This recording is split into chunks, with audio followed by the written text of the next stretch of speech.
Qu'est-ce qui lui arrive à la 2? Il faut faire chauffer l'appareil ou...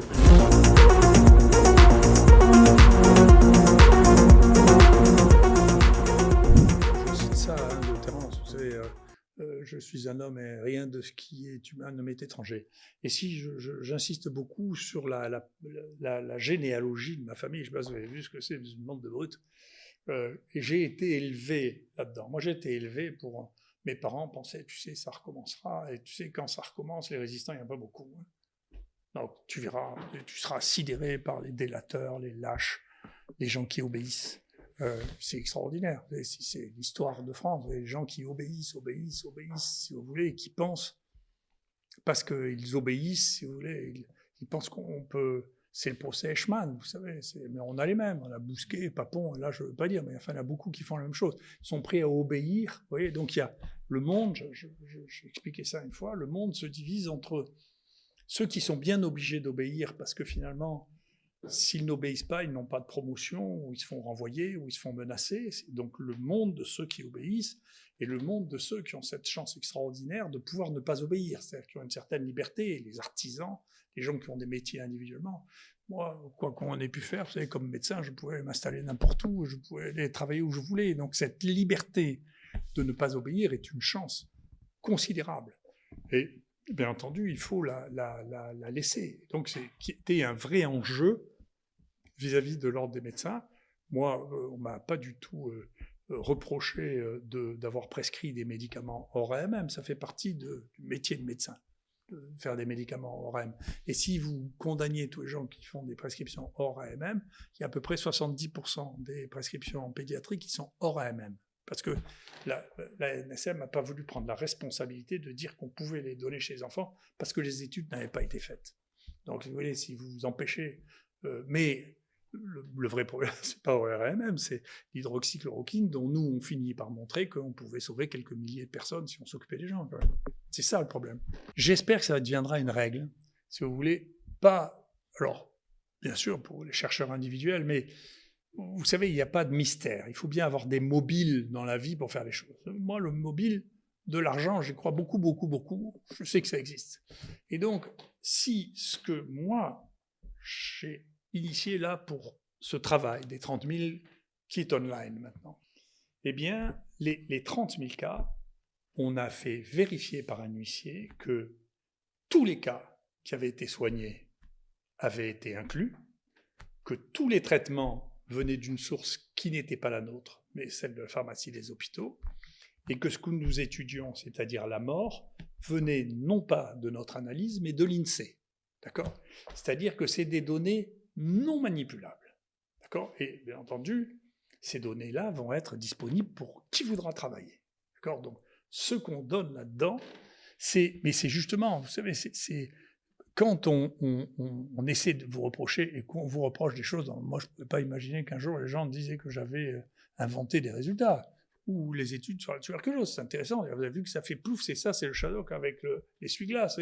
Et vous me demandez pourquoi j'aime pas Crémieux et Véran, quand même tous les deux ont dit qu'on avait fait ça. Hein. Le ministre a envoyé une lettre à l'IGAS et à l'IGNER et à l'NSM en leur disant de faire une enquête en particulier sur des essais illégaux. C'est lui qui a demandé ça, qui avait été rapporté dans la presse. Donc ça, c'est Mediapart.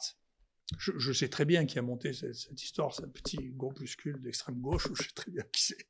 Donc je sais qui c'est. Il y a des gens qui ont fait quelque chose qui est totalement illégal, c'est-à-dire qu'ils ont pris des dossiers de malades qui n'étaient pas leurs malades, qu'ils ont envoyé ça à la presse en mystifiant les gens qui ont écrit ça, en leur disant, écoutez, c'est un essai thérapeutique illégal.